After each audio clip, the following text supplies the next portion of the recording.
Welcome to Hack Your Happiness. Yeah, I feel like I've been a workaholic my entire life, just from a sports perspective. And then when I started learning how to play music, it was just something I did all day long and wanted to spend all of my time doing. And then once I was able to get out there and start touring, I just toured. I never took a break. Are you a teen or adult looking for more happiness in every day and ways to connect with people in your life? You've come to the right place. Hack Your Happiness is a podcast designed to bring you the behind the scenes of what brings iconic individuals happiness, plus their life hacks. I'm Mercedes. And I'm Anastasia. And we're the two teens behind Small Bits of Happiness. We're interviewing Olympic athletes, entrepreneurs, celebrities, and more. Throughout all of our episodes, you'll find great conversations, hacks that you can take away and try in your life, inspiration, as well as unique and surprising insights.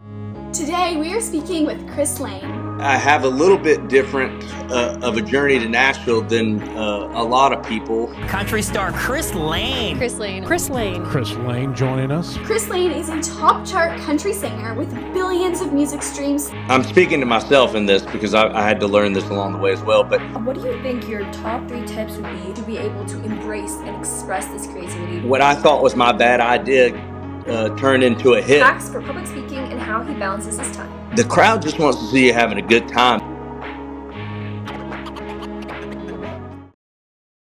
Welcome to Hack Your Happiness. Welcome, Chris. Thank you so much. Thanks for having me. Yes, thank you. We are huge fans, like I just said, and you are an iconic musician, but take us back to the beginning. How did your journey start? Yeah, so I would say I have a little bit different of a journey to Nashville than a lot of people. I grew up in a little small town in Kernersville. I'll tell you like the short version of my story, but I grew up playing football, baseball, basketball, moved on, played college baseball. Always thought that would be something I would move on and play professionally, but when things didn't work out with that, I was incredibly bummed out. I had no idea Chris that Lane.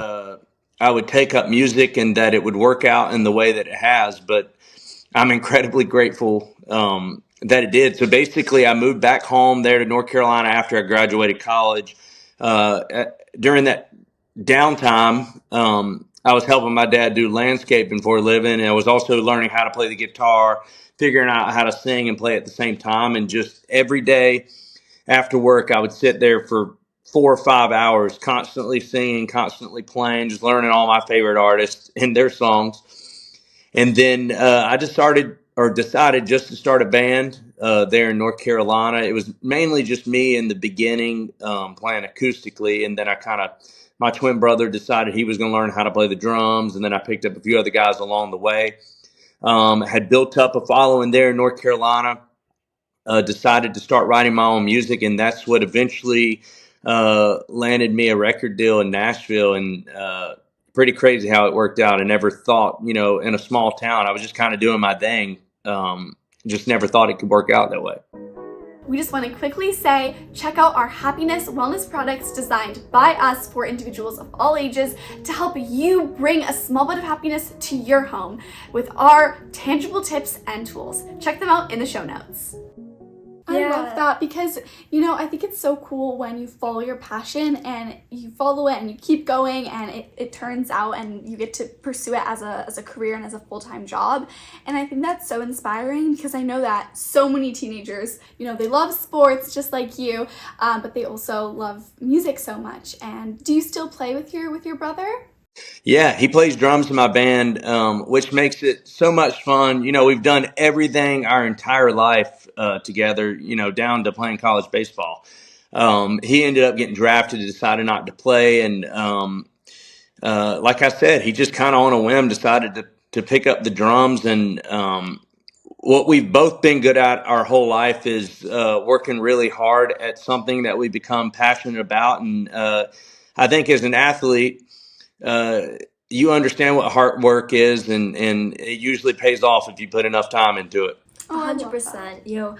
I heard like a rule, like the more practice you put into something, and once you I think it's the 10,000 hours, once you hit that, you kind of become an expert at it. And it just shows like practice and doing something that you love again and again until you really mastered it really makes such a huge difference. And I love how you talked about how your path kind of detoured, because I feel like oftentimes we set ourselves up for this specific path and we're saying, oh, well, this 100% is going to happen, and I'm putting all of my eggs into this one basket and I just hope it can work out. But in reality, there are so many different things that can happen, and you never know what life is going to bring. And so being open on saying, okay, well, if this doesn't work out, I still have so many other things that I enjoy doing, like music, and I can always turn to something else as well. And throughout your journey, which sounds absolutely amazing and so many twists and turns, but what do you think your most significant challenge has been, and how did you overcome this? Man, in music, there's so many challenges.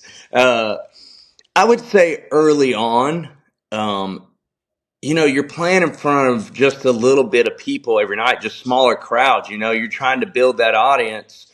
So you kind of really just be out on the road all the time, and that's not easy to do when you're traveling in a van and a trailer. You're exhausted. You kind of got to get out there and make the fans that are there, make them love what you're doing. So I found that to be an incredible challenge, but all those sleepless nights and long nights through the middle of the night, where we kind of traded off driving and just to get to that next place. I saw a major shift once I was able to get out on tour with Florida Georgia Line and Rascal Flatts and some of these other guys, where I was able to play in front of 20,000 people a night rather than 500 to 1,000 people. I started making fans much faster, which then I was able to get my music out there much faster, and success happened a little bit quicker that way. But yeah, I remember back to the early days. It is a grind, and I think when you're in that tough of a grind, it's easy to give up because it is very difficult. Like, you can't really see the light at the end of the tunnel. Like, you kind of leave a place and you're like, man, I hope they enjoyed what we did up there. But sometimes you just never know. And then other times you played a room full of 15, 20 people. Those are the real tough nights, because then you got to get in that van and drive 5 hours to the next city, and you're like, man, that was tough. I just don't know if this is worth it. But I'm incredibly grateful I was able to stick it out. And then, like I said, later on, 7 years into really grinding it out, I was able to get some of those bigger opportunities to go out on tour with bigger artists. Yeah, that sounds like a challenge. And I mean, having to constantly perform is very physically draining, as well as, constantly traveling and not sleeping a ton. I can imagine that is very challenging, but I love how, your passion kind of helped you drive through that, and obviously it paid off, which is the best part. But when it comes to being creative, which is a big part of music, have you ever experienced a creative block? And if you have, how did you overcome these feelings? Yeah, I think most artists probably have creative block at some point in their career. I know I definitely have.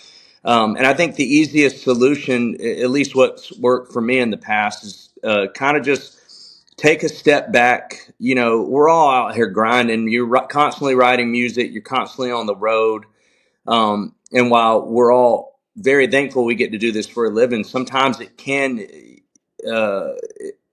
turn into one of those things that you need to just step back and regroup, refocus, all that kind of stuff. And for me, just going on a quick vacation, whether it's for a week or, taking a week off and golfing a lot, which is something that I particularly really love, always helps me. And I feel like it refreshes me in a way. Just even a few days can make a big difference. So that's kind of always what's worked for me. I love that, because it's so true. Taking breaks is a part of the journey, and I think this is what a lot of teenagers and people of all ages don't sometimes realize or pay as much attention to, is you do better work, or you're more creative, or you perform better if you also take time for yourself, do what you love, spend time in nature and outside, and take a break breaks from the go culture of every day, because it can definitely be so difficult to be creative when you have all this stuff going on and you need to balance,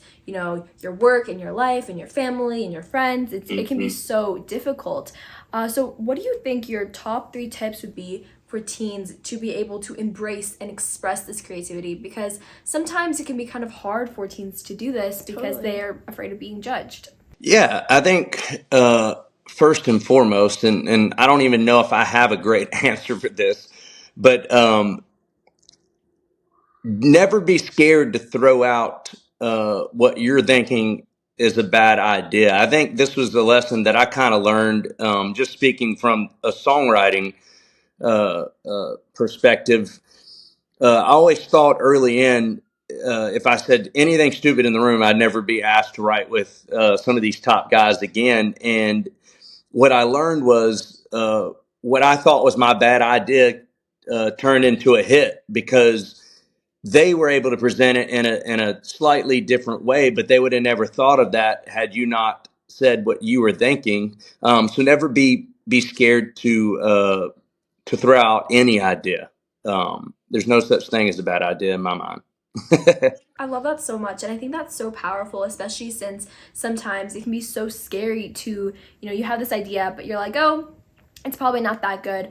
But you don't realize that by sharing it, you can kind of help other people expand on it and make it Yep. grow into something, like you said, like a hit, and make it so much bigger. Exactly, because sometimes like you have an idea and then you're scared to put it out there, but once you do, someone else can like build onto it, and that's a really great technique and strategy to kind of growing your creative process. Yes, and were you always this creative? I know, especially since you started out so much in sports, but was it something that you've always had with you since you were little, but you mainly focused on after your sports career, or? Yeah, I don't know.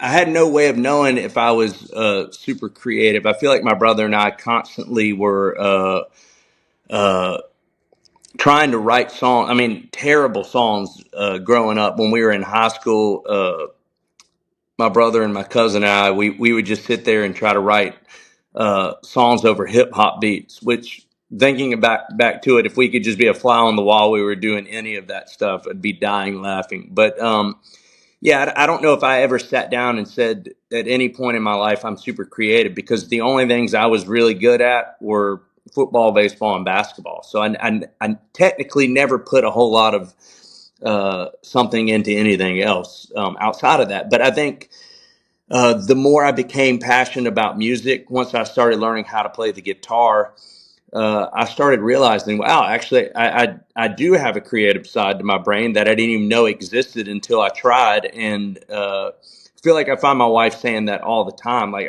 I don't understand how people think of the things that you think of, like the stuff that comes out of my mouth. She's like, I would never think of something like that. So you truly are creative, whether it's a good thing or a bad thing.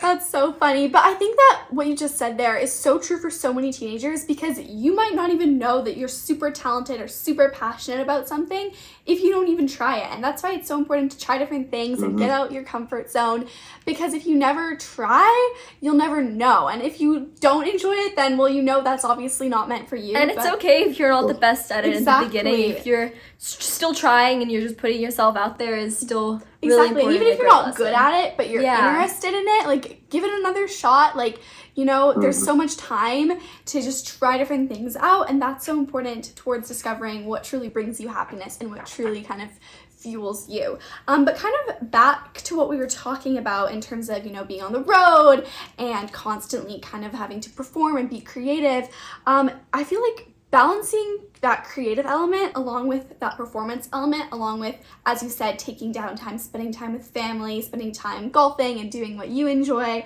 it can be a challenge. So how do you balance your time and ensure that you have time for that downtime? Yeah, I feel like I've been a workaholic my entire life, just from a sports perspective. And then when I started learning how to play music, it was just something I did all day long and wanted to spend all of my time doing. And then once I was able to get out there and start touring, I just toured. I never took a break, just got after it. And that's really all I knew. So I would say that's been an incredible challenge of mine as I got married 4 years ago, and then we decided to have kids, and our oldest just turned 3. We have another one turning 2. They're 15 months apart, so we had them really close together. It's been a hard challenge, as artists. We are just, I think mentally, you just realize you got to be out in front of fans all the time, and it's hard to take a step back and not tour. But I feel like over the last 2 years, I've been able to take a real step back, cut it down from 150 shows a year to 65 shows a year, which is still, I'm still out there doing the thing until my boys get a little bit older. But it's not been an easy balance to find, because even during my off days, I still need to be writing as much as possible. And, that I feel like no matter what level you reach, it's still a grind to some degree, because you still got to be doing all the same things. There's thousands of artists who are currently trying to step in and take that place, So you got to kind of keep going. But yeah, for me, I've not found the perfect balance, but I've worked really hard at it. Yeah, I think balance is something that we oftentimes think, oh, once we reach this certain point, I'll know how to balance everything. It'll just come to me. Yeah. But in reality, you're working day and night trying to figure out, okay, well, I need to spend some time here and there. How am I going to do all that? But I think the key is with balance is just kind of having like a compromise. So like, if you have like a big show coming up, maybe you spend more time practicing and less time for songwriting, and just kind of like trying to find ways to make sure that you get all of that eventually. But as well as when you enjoy it, it makes it so much easier to balance it because you genuinely want to do it. But like, again, balancing can be so hard to do, but I think It's hard. all you can do is try. But I also think, like you said earlier, when you realize the importance of taking breaks and how it can actually contribute to being good at songwriting or being an athlete or whatever your passion might be, then it becomes, I think, easier to take that break, because you're like, well, actually I'm contributing to my talent or my passion in the grander picture, because if I don't take a break, then I'll be too tired to perform well, or if I don't take a break, then my creativity won't be at my peak. Yeah, 100%. Yeah, it becomes a necessity. There's no doubt about it, and that was something I had to learn along the way. When you first get into this industry, I know from my perspective, all I cared about was getting that first number one song, and I'm like, man, if I can just get this, I'll be happy. And then you get it, and you realize, well, wait, I've got to get another one of those, and then you just go grind it out. As soon as you get another one, you think that's gonna make everything, but it truly never stops at the end of the day, unless you are willing to take a step back and find the balance that you need. No doubt about it. My wife definitely helped me with that. Yeah, definitely. I love that so much. It can be definitely so hard to find that balance, and you keep telling yourself, "Oh, I'll find it there. I'll find it Yeah. there." But you just got to say, "Okay, unless I do it myself, it's never going to come." And I also think that you spend so much time out performing to audiences, and that can definitely be kind of scary sometimes because you're putting yourself out there. And I think especially for much. teens, Yeah. a lot of teens have they get nervous when they're speaking to an audience, and maybe it's Yes. in a musical sense, or maybe it's for a presentation Yeah. or debate. Do you ever get nervous performing in front of a large crowd? And if so, how do you calm these nerves and prepare for a live performance? Yeah, I was definitely very anxious when I originally started playing music. Getting in front of those first crowds, you want to make sure you're doing a great job, and when you've never done it before, that can be hard to feel confident in what you're about to do. I mean, ask me to do a presentation on something that I care nothing about, and I will fumble so hard. But I feel like the music thing is really easy. Talking in front of a crowd on the stage, I'm not nervous at all. It just feels like it's incredibly comfortable for me to do. But like I said, yes, stick a presentation in front of me that I have to give to a class full of people, I would definitely be nervous. So I can understand that. But yeah, I think it's like anything. The more comfortable you are with whatever it is you're talking about, or for me, performing live, the more comfortable I got, the more that I did it, you know? Exactly. So how did you kind of like, is there something specific that you did or told yourself for those initial crowds and those initial performances that helped you kind of push through those nerves? In reality, I don't know. I just kind of got out there and did it. And I think the more I did it, the more comfortable I got with it. And the one thing that really helped me a lot along the way, um, I don't have a very serious personality, but I feel like maybe sometimes I came off a little more serious on stage. And that was because I was a little nervous. But I learned from being out on tour with some of these bigger acts. The crowd just wants to see you having a good time. That is all they care about. They showed up to have a good time. And I think once I realized that aspect of it, I relaxed a lot more and just had a great time.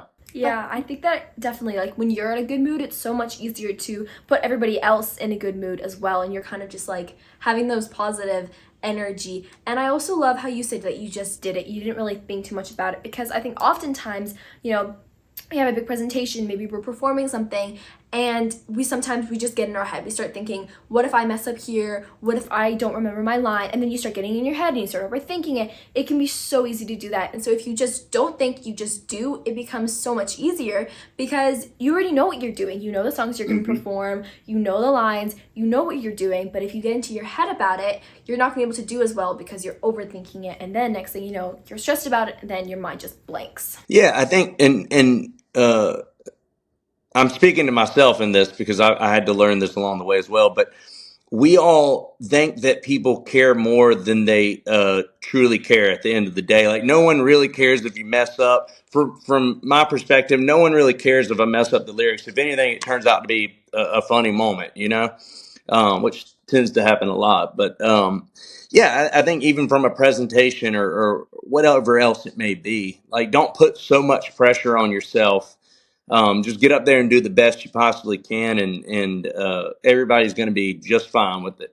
I love that advice, and I think that's something that we all need to remember, because if somebody else messes up, like thinking about it from a third person perspective, like if you're at a concert or you're watching someone present in class, if somebody accidentally says the wrong thing, you're not going to remember it for days on end. You're going to move on pretty quick. 100%. Exactly. So to keep that same kind of standard for yourself. But when you approach songwriting, is there anything that inspires you?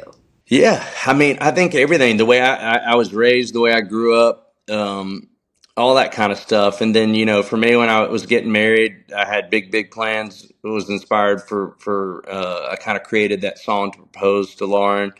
My kids have definitely inspired some songs. So I've had a lot of different inspirations along the way. Growing up, I had girlfriends that I had tough breakups with, and you kind of learn those feelings. It's easy to write about all that kind of stuff because everybody goes through heartbreak. Everybody loves.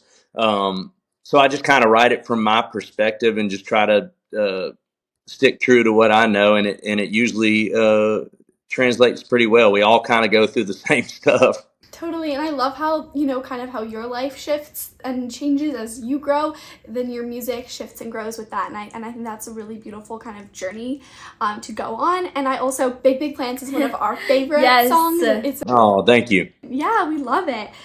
Exactly. Yeah, and a lot of teenagers are interested in pursuing a music career. So how would you advise a teen to start approaching this kind of career as a singer or songwriter? Well, I think things are a lot different now than they were when I was coming up. Social media was not like this huge thing. So I think the one positive is you don't have to get out there and grind like I did early on to make fans. Like, you can honestly do it from your couch, and you can make a lot more than I ever could playing one show.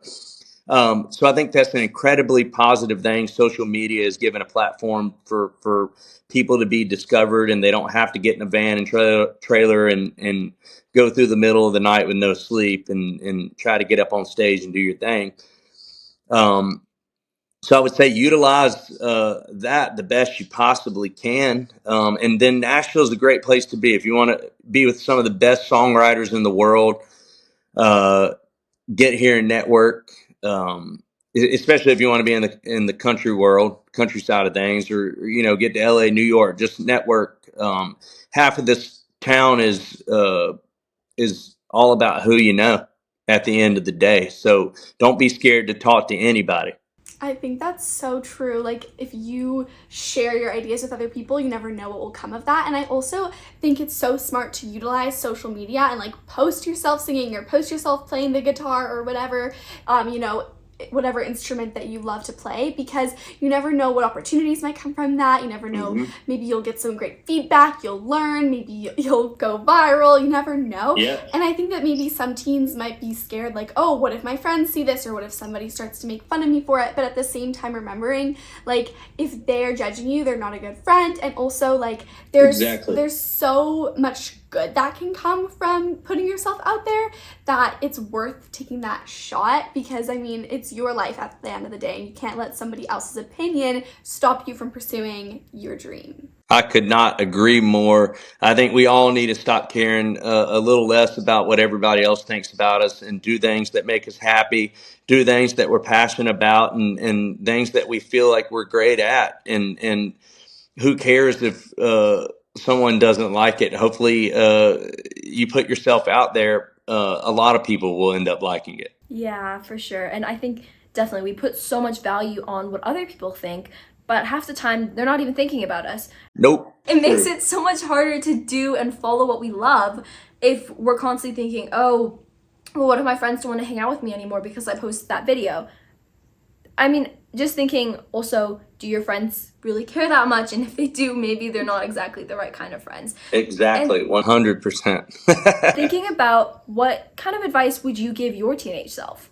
If I could give my teenage self any advice, I would say pick up the guitar, sooner.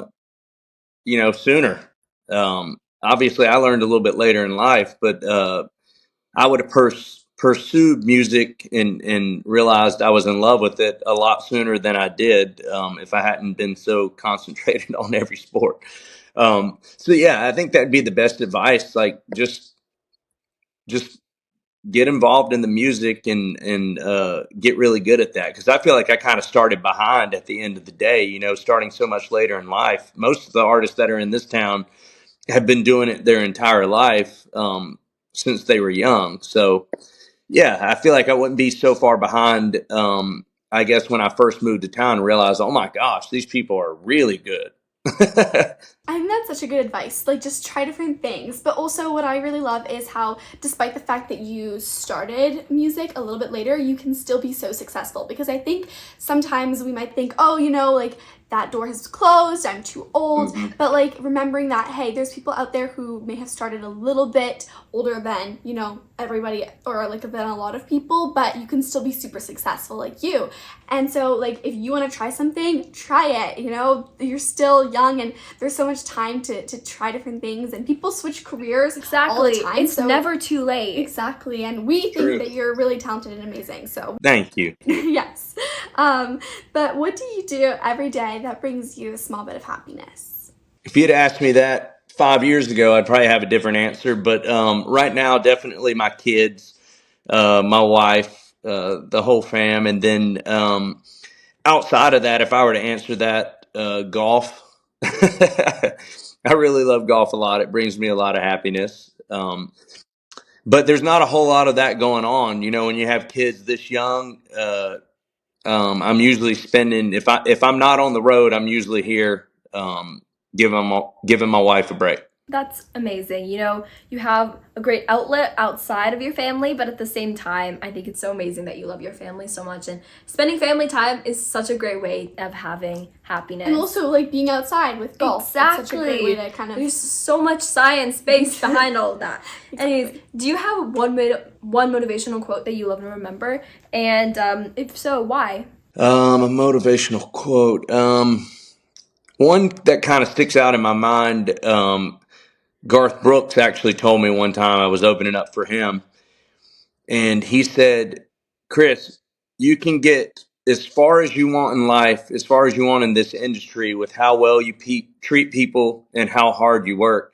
And I honestly find that to be incredibly true, not just in music, but just in life in general. And no matter what it is you take on, you treat people well and work really hard, I think you can go a long ways. I think that is so amazing. Treating people well in the end is always the right way to go, because it's sometimes so easy to be negative or unkind because, you're having a bad mood. But in the end, people will remember your kindness, and in the end, they'll want to repay for that kindness, and they'll be more than happy to introduce you to somebody they know, and you don't ever want to burn those bridges. Exactly. And also, when you are kind to people, not only does it make you feel good, but also I feel like kindness has a way of coming back around. And same if you're not nice to people, you might get a reputation, or people might be hesitant to work with you. But if you are kind and willing to listen to what other people think, and I think that comes back to you as well, and people want to spend time with you, whether that's in a work manner, or whether that means being friends with you or helping you out in a project that you're working on. And so it's just nothing bad will come from being nice to people. I would agree. Thank you. Yes. So do you have anything exciting coming up that you'd like to share with us? Goals, events? Yeah, I'm kind of just working on my third record right now. I'm kind of closing in on getting that finished up. So I'm really excited for that. During all this downtime from not touring as much as I've been used to touring over the years, I've tried to use that time wisely to get as many songs recorded that I've been writing. And once I get that out, I'll hit the road again pretty heavy and get after it, and probably take the fam out there with me. Aw, I love that. That's amazing. And I love how while you're at home, you're still pursuing your love for music in a different way and kind of utilizing that time. Exactly. And hopefully if you come on tour, you can come over to Canada and we can... Oh, I'll be there. Amazing. Do you have plans to come to Alberta specifically if you tour? I don't. I know I'm playing, my gosh, where is this at? I do have a Canadian date coming up, either at the end of July or early August, something along those lines, but I can't remember exactly where it's at. Yeah. Either way, I've done quite a few tours there in Canada, so I will 100% be back, no doubt. Awesome. And is there anywhere where our audience can find you to keep up and learn more? Yeah. IamChrisLane.com, I believe, is the website, and you can get to the Instagram and TikTok or Spotify, whatever it is that people like to jump on to check out all my stuff. Perfect. Well, we'll have those things all linked in our show notes. So if anyone wants to check it out, it's really quick access. And thank you so much for joining us today. This has been amazing. Heck yeah. Thank y'all so much for having me. I really appreciate it. Thank you so much for listening to this week's episode of Hack Your Happiness. And thank you so much to Chris for joining us today. Yes, he is so talented. And it was an amazing experience speaking with him and hearing about his journey and his advice. What's your biggest takeaway, Anastasia? I think my biggest takeaway is that you need to be trying new things. If you think you're interested in music, pick up a guitar or try guitar lessons, or even try singing on an app or something. You can always try new things and explore your interests. Just like Chris, I think it was so cool how he pivoted from fully being super into sports and athletic into being super creative. And I think that just shows don't be afraid to try new things. Exactly. And I also love how you're never too old to start. Exactly. What about you, Mercedes? Aside from that, my biggest takeaway would have to be just do it. Don't be afraid to, try new things, like you said, or don't be afraid to, not care about other people's judgment and post that music video. Try out for that sports team. Audition for that maybe commercial, or audition for that play. Don't be scared of other people's thoughts, and most of all, don't let other people's opinions stop you from putting out ideas and putting yourself out there. If you enjoyed this week's episode, please leave us a 5-star rating from wherever you're listening. It really helps us out and we really appreciate it. Also, be sure to join our happiness family. It's completely free and we'd love to have you, and you can do that by following this podcast on whatever podcast listening platform you're listening on now. See you next time!